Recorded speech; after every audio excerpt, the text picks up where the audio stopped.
So if you're treating your business like a baby, that means you're inappropriately loving it. There's things in your business that you have to stop doing. Whereas as a parent, you're going to always love that kid. Hopefully you're a good parent. And so even the way we think about our business is, oh, I've raised it. It's my baby, blah, blah, blah. No, like, this is a business. This is something that you hope to contribute to the world. And you may need to walk away from it at some point.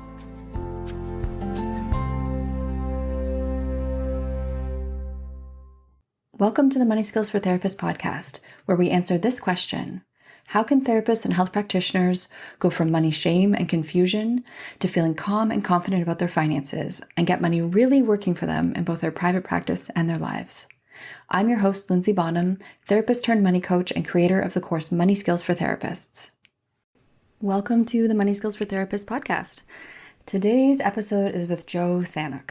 Joe Sanok is a therapist turned business owner. He's a hugely successful podcaster, and he is releasing a book in October called Thursday is the New Friday. The book is all about how to work less, be more productive, and actually enjoy your life, which is a puzzle that I think so many of us therapists are trying to figure out all the time.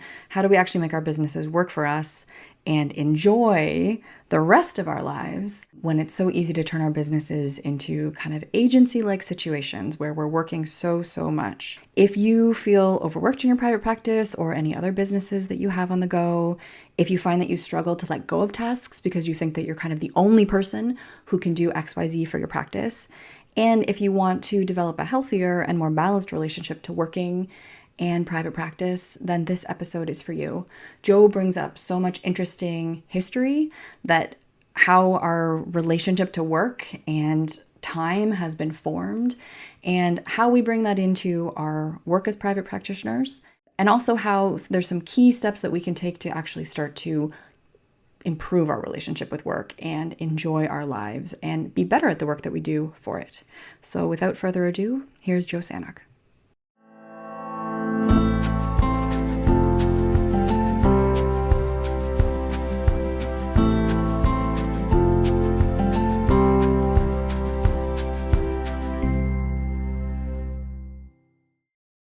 All right, so welcome, Joe, to the podcast.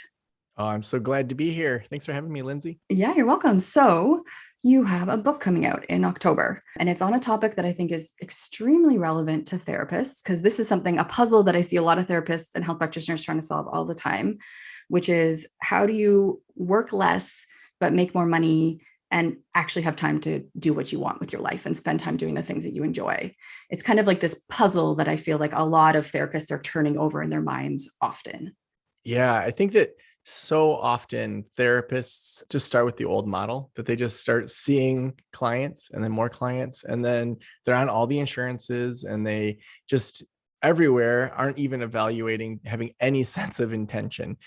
So instead of starting with, okay, which insurances should I be on locally? How much do they pay? How many clients are there? Is it even worth the hassle? And then saying, well, what could I get for private pay? Should I compare those two before I start taking clients? And then looking, do I want to be out of network? And so even just starting with, what's my intention with this practice? Because too often what happens is they don't have that intention, and then they get busy, maybe not the right kind of busy. It could be on insurances that it's not your ideal client.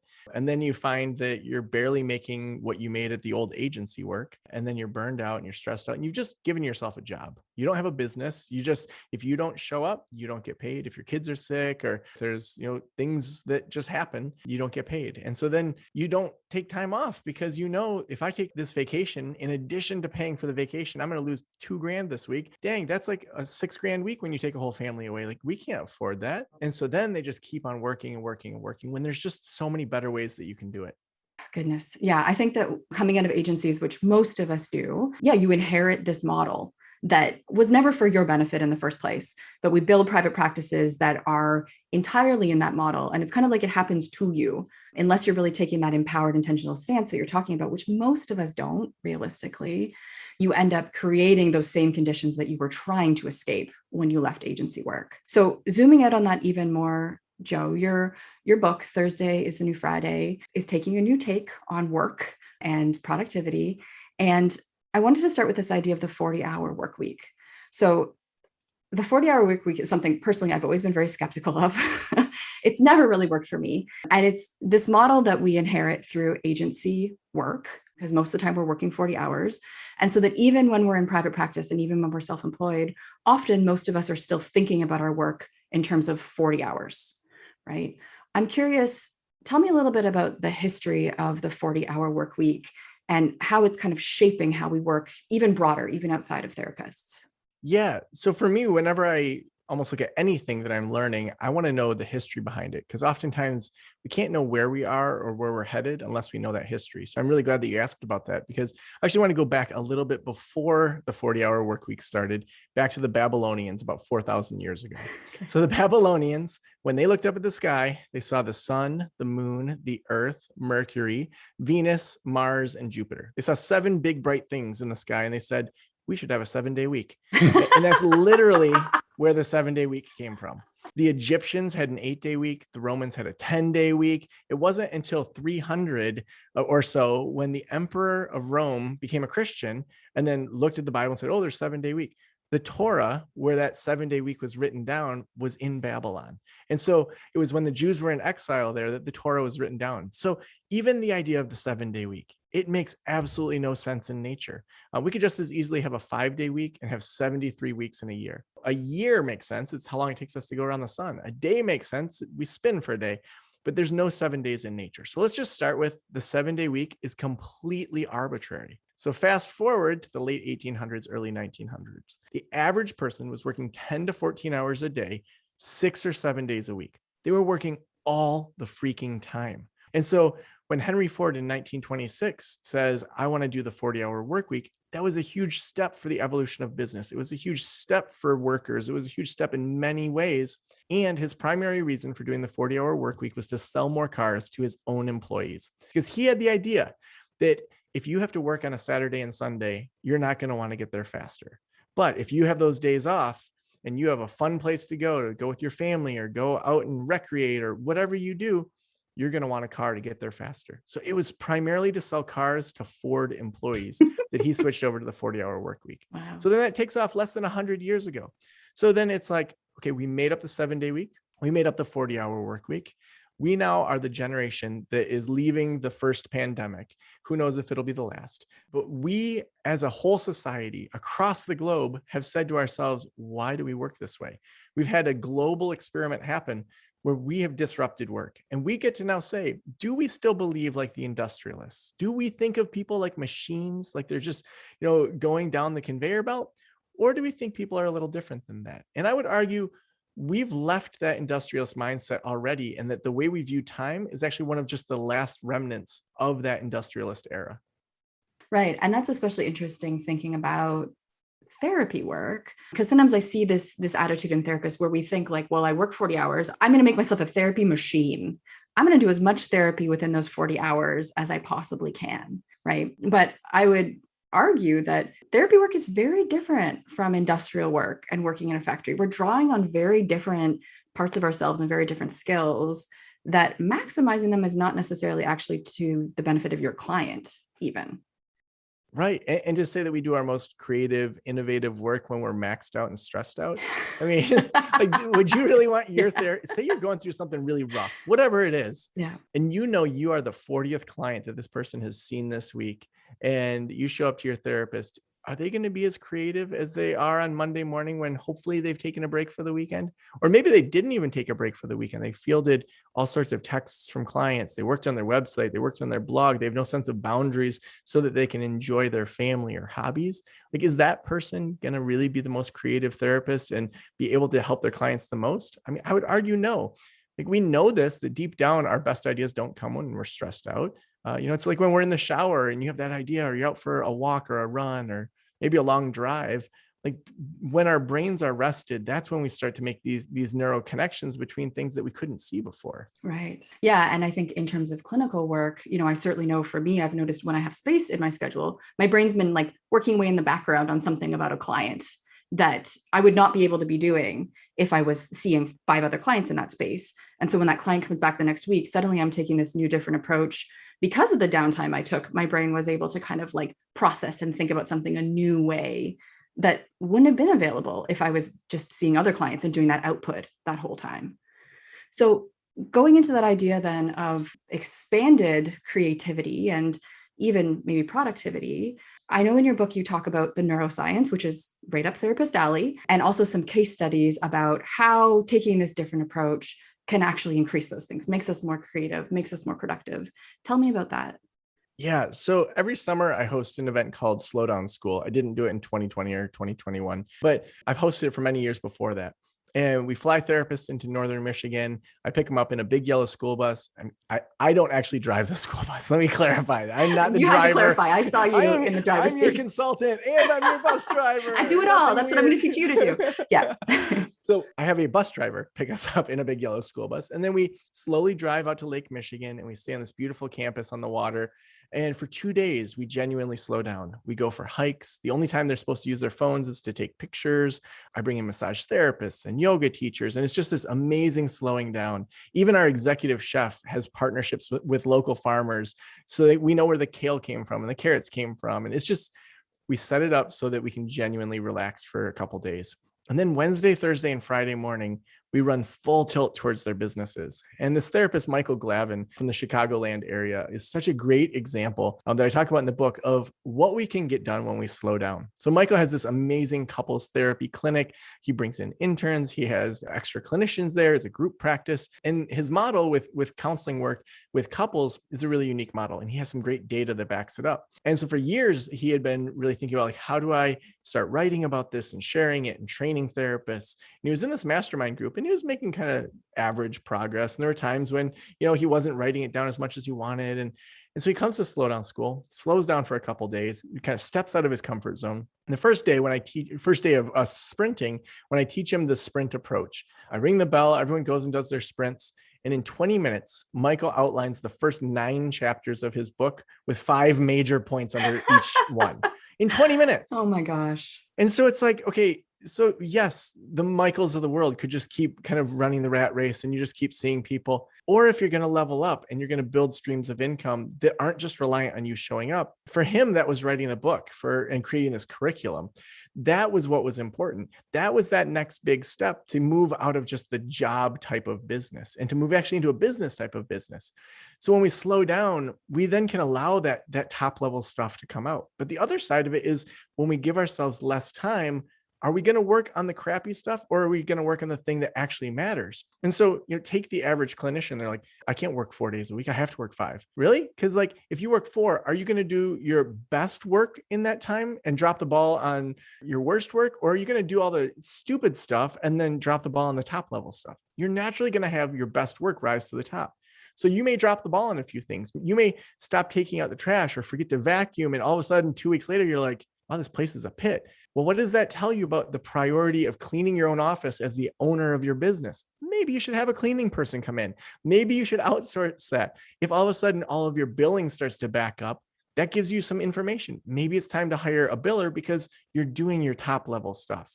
So when we actually reduce the amount of time that people work, they end up doing better and better work as a result of it.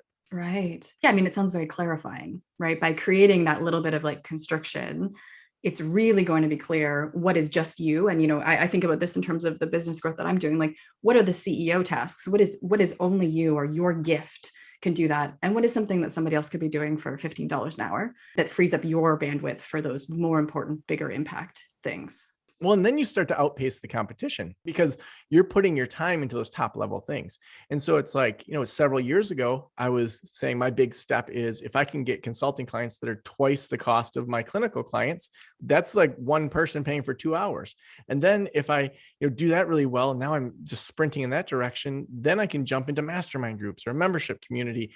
And then, the people that are just kind of limping along, you haven't just outpaced them in double the time. You're 10 or 20 times farther ahead just because you've focused so much in that particular area. Right. And that's a really interesting kind of trajectory that you've laid out there, because I think a lot of therapists in private practice might have these dreams of something bigger, this hope of well, one day I'd like to be a speaker, or one day I want to start a group practice, or I want to create a course. But they are so focused on what's in front of them right now and just not being able to let go of that that even taking that first step into thinking, okay, well, how can I do a little bit less work and have even more impact for more money? Even that step feels scary for them to take, right? And so I'm curious about what you see as the relationship between money and impact, right? Like on this podcast, we dig into finances, and a lot of therapists want to have that bigger impact, but also might be nervous or might be even a little bit scared of making money. Tell me, how do you see money relate to what you're talking about here? How does that fit I into would the see picture? money as a multiplier. And what I mean by that is that just how you were saying, I could put $15 into this. So say you charge $150 per session and you do one extra session and you have someone that you can pay $15 an hour. Granted, there might be other costs there, but you can then buy 10 hours of time for that 1 hour. So every hour that you bootstrap it and this and that, you are the most overpaid person doing this 15 an hour thing. Yes. So the way I think about just how I kind of run everything is I want to get the basics down really well and get those plates spinning and then hand those plates off to other people to keep them spinning. And so to really look at what in my practice, if we're just starting with someone that owns a practice, what in my practice is essential to me. You're not going to have someone else show up for counseling to be the counselor if someone has signed up for you to be their therapist. So yes, let's say therapy is number one. Yes. And then there might be a handful of other things, but for the most part, everything else you could hand off. And then we can beg the question of, are you the only therapist in the practice that can do therapy? Maybe you need to add some 1099s or W-2s so that you can then get the plates spinning, have some predictable income.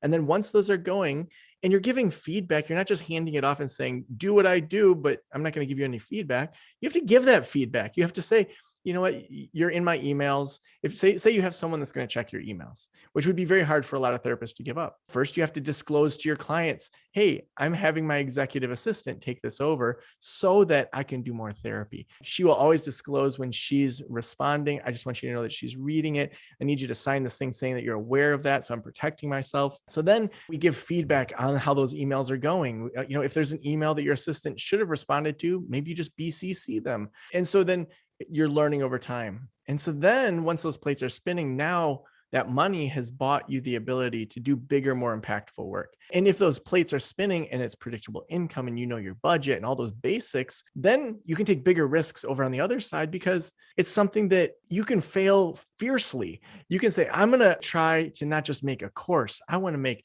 5 courses in a membership community. I want to be on 20 podcasts next month. And if none of that comes true, okay, I still have my money over here from where the plates are spinning. And so that money really opens up the ability to take much bigger risks because you're not basing the big jumps in your life on making money. It's on, I'm going to make a big jump and open some doors here. Right. So that money actually opens up that opportunity to have an even bigger impact than that one-on-one client session would be. It's kind of like that enabler to doing even more. And something that I'm hearing, Joe, as you're talking, that I think can be a real kind of falling down point for people who do start this path of outsourcing and getting help is sometimes what I notice is like group practice owners, for instance, who suddenly get help. Then they have this extra time on their hands and they're like, well, do I really need a VA to answer my emails? Like maybe I could just jump back in there. And my argument to that is like, that's a very terrible demotion you're giving yourself. If you can be making $250 an hour, why would you jump in and do your VA's $15 job? But I'm wondering for you, for somebody in that position who has done these first steps of opening up this space, what would be their next steps? I mean, one thing I'm thinking of is that they should be working less. Yeah. Make Thursday their Friday. I have this whole section about the overvaluing of work and the undervaluing of fun. Oh my gosh. And even just thinking about, so that example you just gave, this person's making $250 an hour. They jump back in, they're doing all these things, maybe even doing more therapy. What does that say about, for one, your trust in your team? It shows you don't trust them. It shows that you don't think that they're going to be able to do a good job with what you've tasked them to. So you're basically telling people you just hired that you think they're crap. Okay, that's probably not a healthy environment to have. Right. Yes. Second, what is that saying about how much you need to be needed? Maybe you do need to be needed, but do we want our volunteer work to be within our business or do we want to do it somewhere else? I mean, I remember a number of years ago, I handed off doing every single podcast image to Sam. Sam's my chief marketing officer now. But at the time I would record it. Then I would spend 2 hours making this beautiful image. I'm artistic. I loved it. I got a lot of fulfillment out of it. Oh, look how cool that looks. And then I handed it off to her thinking, she's never going to do it like I do it. And she didn't. She needed some feedback. She needed some help. But then eventually she got better than I did at it. And you know where I have my art now? It's downstairs and I do watercolors for fun. It's like I Yes, just do it for exactly. fun instead of within the business. And so to be able to then say, I have a bookend to my day. I am done now. I can close my computer. I give myself permission to be a dad with my two awesome girls, to go on adventures, to go paint. I'm learning to play November Rain on the piano because I think that that's an awesome Guns N' Roses song. And so it's just like, you get to do these things, but for high achievers, sometimes it has to be that you put in these blocks of things that are in your free time, that you say, I'm going to do a 1-minute plank every day, or I'm going to go to the beach 5 times this summer. That when you schedule those things in, I think that's the first point that most people need, where they need to have something there. If they're just left to their own devices, they're probably going to go back to work because they've overvalued it too much. Yeah. And I think in therapy work and health practitioner work, especially if you tend to be that helper who needs to be needed and derives your value from that, it is easy to really make that your life. But as you're talking, there's this phrase like kind of bouncing in my head, which is a bit harsh, but it's kind of like you got to get a life. You have to make it so you have a life that's interesting and a life that's fulfilling and a life that houses your creativity and has meaningful relationships and adventures, so that work is not more interesting than your life. Yeah. Well, you even think about how so many people think about their private practices. It's my baby. It's not your baby. There's businesses that you need to kill and you need to walk away from and you need to send into foster care. Like, I'm not going to do that to my kid. My kid, I will love unconditionally. So if you're treating your business like a baby, that means you're inappropriately loving it. There's things in your business that you have to stop doing. Whereas as a parent, you're going to always love that kid. Hopefully you're a good parent. And so even the way we think about our businesses, oh, I've raised it, it's my baby, blah, blah, blah. No, like, this is a business. This is something that you hope to contribute to the world. And you may need to walk away from it at some point. Yeah, I love that. That's like such appropriate boundaries around a business, rather than this kind of like mixy. And also, like, my business is me and my value can be something that gets tied up. And my ego's all in it with my success and my failure. And if you can walk away from the ego side of it within your business, you're going to be unstoppable, because you'll try things and fail and be like, great, that gave me data. In the book, I talk about the 3 internal inclinations, and it's curiosity, an outsider's perspective, and an ability to move on it. And just that idea of curiosity, instead of it being pass fail, like we were taught all through grad school, to say, well, that's interesting. You fail, quote, fail. And then you're like, whoa, why did that happen? What data do I have about my clients, my audience, whatever that quote failure is? Top achievers actually are curious about it, and they don't view it as pass fail. They view it all as data that they're taking in. 100%. I'm so glad you brought that up, because I was really curious. I know you have these internal inclinations and I was about to ask you about them. So curiosity being the first is like so speaking to my trauma therapist heart, because this is like was always my approach with clinical clients, and it's my approach with coaching clients is like, be curious, like step back, be curious. And in my case, it's like, be curious about what happens when you sit down to work on your money. Do you suddenly want to vomit? Oh, that's interesting information. Take that in. Maybe what's that about? But I'm hearing in our businesses, this data point is so essential. And I know for me, my business is a little bit different than a private practice at this point, but we do our key performance indicators every Monday. Every Monday, my team sits down and we like all contribute numbers to the spreadsheet, and we look at it and we're curious together, and we problem solve like, suddenly people aren't registering for our webinar, or suddenly people aren't showing up. And we come to it with curiosity, and it is so fun. It is so much funner and more engaging and more productive than making it a story about us failing or who we are or that nobody wants what we do. It really unlocks this whole new way of being in your business. Yeah. And you think about the narrative we're given. When I entered the chapter on curiosity, I try to start with kind of a blank slate. Like, if I was just brainstorming curiosity, what would my questions be without any of the data or direction I want to go? And the first thing that came to mind was curiosity killed the cat. And I'm like, where did that come from? So in 1910, the front page of the Washington Post said curiosity killed the cat. So for 5 days, there'd been this cat stuck in a chimney, and it was like national news. So a very slow news week. Compared to your very quiet time right before World War I. So front page says curiosity killed the cat, and it's all about this cat that got stuck in a chimney and it died. It was sad. But think about what that teaches us and our kids. If you're curious, you're going to die. Is that even accurate? No. Like the other day, my daughters were outside, they're 6 and 10. And then my nieces, who are 5 and 3, and they were just playing. And then they all stopped. And when things get quiet with kids, you're like, right. What's going on out there? Go check. Yeah. And they had found a dead mouse. And there was this dead mouse that all 4 of them were standing around looking at, like with curiosity, kind of horror. And then they started asking questions like, why do you think the mouse died? Is an owl going to come eat the mouse? Should we put it in the woods? Should we bury the mouse? Like all these questions and curiosity. We have that as kids. We have unending curiosity because it's all new to us. Now, as adults, at some point, we lose or sway away from that. And if we can return to that and find that natural inclination towards curiosity, that's where we unlock so much within our businesses. Oh, I like that so much. And so tell me about the other two. Curiosity was the first. Yep. The second one is an outsider perspective. And so you look at top achievers, and oftentimes they have an outsider perspective. And you may have even experienced this if you join a new nonprofit or something. You come in and you're like, that's weird. Why do you do it that way? Why is this system?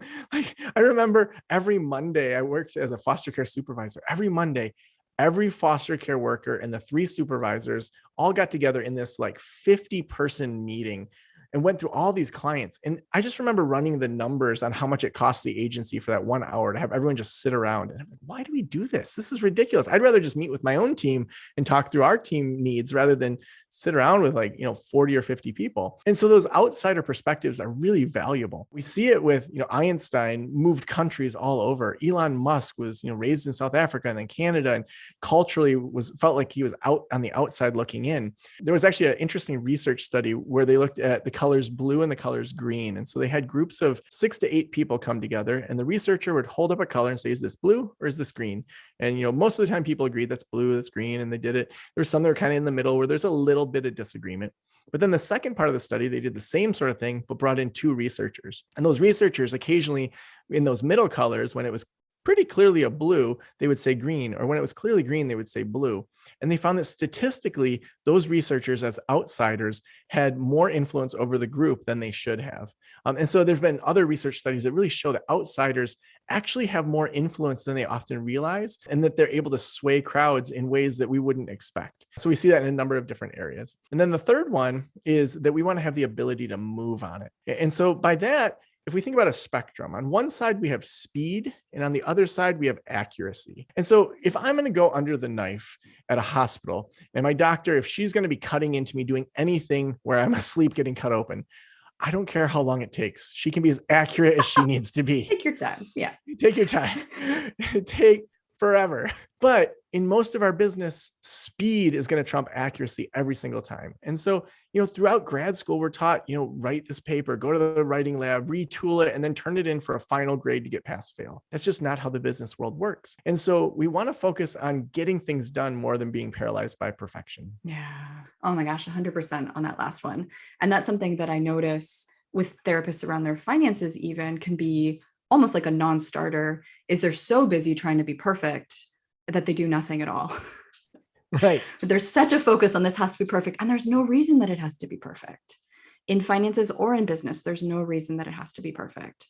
So what I'm hearing is like that imperfect action moving forward is way more valuable than being paralyzed or taking forever to accomplish something. Yeah, I mean, you're going to get the feedback as well. So imagine instead of spending 2 or 3 hours on one blog post that you're going to do for your SEO, and then you're so burned out from that, you're like, I can only do that once, maybe twice a month. So you then are doing, 1 or 2 blog posts a month versus I'm going to set a timer and I'm going to write as much as I can in 30 minutes. I'm going to do it as fast as I can. I'm going to do 3 main steps on anxiety, 3 main steps on depression. And you just, in those 3 hours, knock out 6 or 7 blog posts. And then you start to see your SEO work. Maybe you catch some misspellings or something. So you go back in and you edit it. Maybe you cited a piece of research that later you realize was really bad research. So you go in and edit it. So what? And so it's not like this is going to be your final dissertation that's on file at your college forever. This is a blog post. And most of what we do is that level where we don't need to overthink it. We don't need to be putting so much accuracy into it that it's really the speed is where we're going to see those big steps forward. Okay. So coming to the end of our conversation, I have a question that I ask everybody, and I'm going to ask you, although I'm going to tweak it a little bit because we've been talking more about work than money, which is great. So my question for you, Joe, is what advice would you give a therapist who's listening today who wants to start to take steps to improve their relationship to work, who like they're listening and they're hearing like, oh, that's me. Like I'm working all the time. I'm paralyzed by perfectionism. I'm doing things I don't need to be doing. What would be some advice on how to get started in changing this relationship for the better? Yeah, I would say whenever they're listening to this, look ahead to the next weekend. And I want you to add something and I want you to subtract something. So I want you to add something that's going to set you up to feel more relaxed and more in tune with yourself by Monday morning. So put that in first. Is it, you know what, I want to rent a movie or stream a movie with my kids and we're going to order pizza out? Is it going to be, there's some friends I haven't connected with in a while, let's have drinks on the deck? Is it going to be, I want to make sure I get in nature and move my body with my family? Put something into that schedule that is not going to change, that you're adding. And I want you to also subtract something that's draining you. It may be a toxic friend that whenever you leave, you feel like trash. It may be that you're so sick of mowing your lawn. It may be that, by the time this airs, maybe leaves are starting to fall in Michigan. I mean, I swear Yes. Snow comes in September. It's like winter is Ontario, coming. yep. And so it could be, this year I'm going to pay the neighbor kid to rake my yard. Finding something that is stressful, that doesn't set you up for Monday, if Monday's your first day, whatever your first day is, that sets you up, that you can remove from it, that you say, oh my gosh, it feels amazing to not mow my lawn this weekend. This is awesome. Remove something and add something. And when you take those really small steps, you're going to start to see that even that really small step is going to make you feel so much different as you enter the work week. And you're going to start trying more and more. You're going to do more experiments. Next thing you know, Thursday is going to be your new Friday. Great. So Joe, if people want to find you online, where's the best place for them to find you? Yeah. So the book's available everywhere. So whether it's Amazon or your local bookstore, you can get the book there. The website is joesanok.com for everything book and keynote related. And then for all of my private practice work, that's over at practiceofthepractice.com. I also have a podcast called Practice the Practice. We have 650 episodes all about private practice now, with lots of big names and lots of just average people telling really good stories about their practices. Great. Wonderful. Thank you so much, Joe. Thanks so much for having me.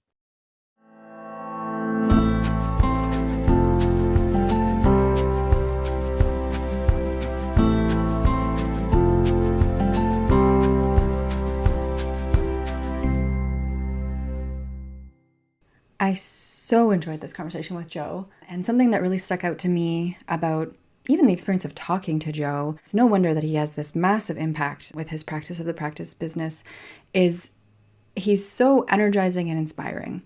Something that I see so many therapists in private practice do, and especially those of us that struggle with money, is struggling to take up space and thinking that what we do is valuable and that we have big contributions to make. And what I notice with so many of my students is, although they want to be making these bigger impacts and they have a passion, whether it's for perinatal therapy or complex trauma, we're so stuck in this, first of all, this like butt in seats model is what they would call it, of just individual sessions and seeing so many clients every week that we're really limiting our ability to be creative and start to dig into those bigger, more exciting projects that would help us help more people and help more people get our message. So I so appreciate Joe giving us a bit more of a map of how to get there. So if you're a therapist who has that ambition and wants to do those bigger things, and who just wants to enjoy their life more and make a project out of enjoying your life, not just being successful in business, I think Joe's book has a lot to offer.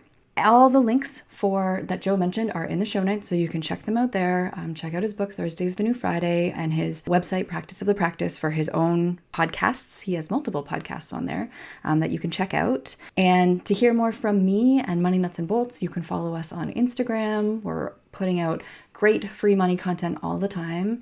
And if you're feeling inspired to take those next steps to really get your private practice finances working for you so that you can start to do some of these things that Joe talked about and really get your impact going, because you have the money working in your practice to sustain you and take care of you and mean you don't have to see a bunch of clients, I really encourage you to check out my masterclass, the 4-Step Framework to Getting Your Business Finances Totally in Order. It's going to lay out my approach that's helped hundreds of therapists really get money working for them so that their business and their life suit who they are. So you can check out the link in the show notes to register for the masterclass and watch at a time that works for you. Thanks for joining me today.